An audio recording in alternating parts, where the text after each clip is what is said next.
Hello everyone, I hope you're having a wonderful day today. I'm Kemi Oyedepo. Now I'm not here with a CPYF tip for this month, but I'm here with something that's completely different, but I think would still give you a bit of encouragement. A few days ago, when my children were behaving contrary to how I would have liked, I sent them to the naughty corner. Now if you're a parent, you know what that means. And when I sent them to the naughty corner, as they were going there, they began to, sulk and began to say, "Mommy, I'm so sorry, we're so sorry, please don't send us there," and things like that.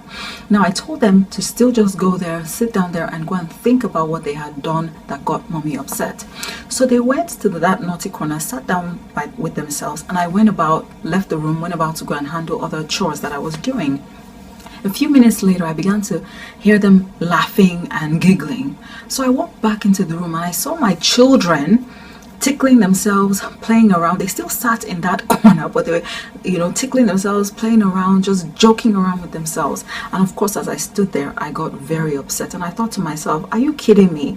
These kids are supposed to be thinking about what they did. And here they are, they found joy in the situation. They're busy laughing with themselves. So I told them, I separated them. I sent my son to one part of the room and I sent my daughter to the other part of the room and told them to sit down there and be quiet and think about what they did wrong. They apologized and they said they would be quiet. So I left them in the room again, went back doing my chores. Then a few minutes later, I heard my wonderful children singing. I walked back to the room and stood in the doorway and I saw a beautiful sight, if I might say. My son was there. He was so serious. He was singing, "Ancient of Days, as old as you are." Now, if you know that song, that's a powerful song. And my daughter was on the other side singing, "Jesus is my superhero. He would come and rescue me." So at that point, even though I thought it was quite cute and a bit funny, I was actually more upset than I was before. I told them to be quiet and reminded them why they were there and told them I didn't want to hear them singing, talking, laughing or anything. They laughed about it and said they were sorry. I left them one more time in the room, went to go and finish what I was doing, only for me to hear my kids again a few minutes later singing, "Making melody in my heart, making melody in my heart, making melody in my heart to the King of Kings." People, I went back to that doorway and saw my children singing that song. They were in the different parts of the room, but they were singing that song with all that they were to God. Now, I began to laugh at that point, and the Holy Spirit then reminded me and said that if only more adults were like that when we're backed into a corner, it will make a difference. So what I want to talk to you about is, what do you do when you're backed into the corner? Sometimes in life we come to a point where our backs are up against the wall. We literally come to our wit's end and we don't know what to do. Now, what do you do while you're there? Do you sulk? Are you sorrowful? Are you depressed?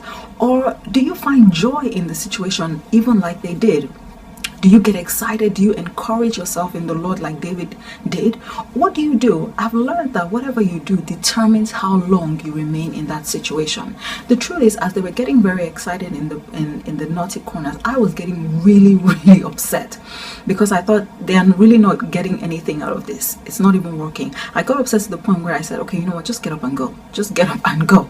But I've learned that that's exactly how the enemy is.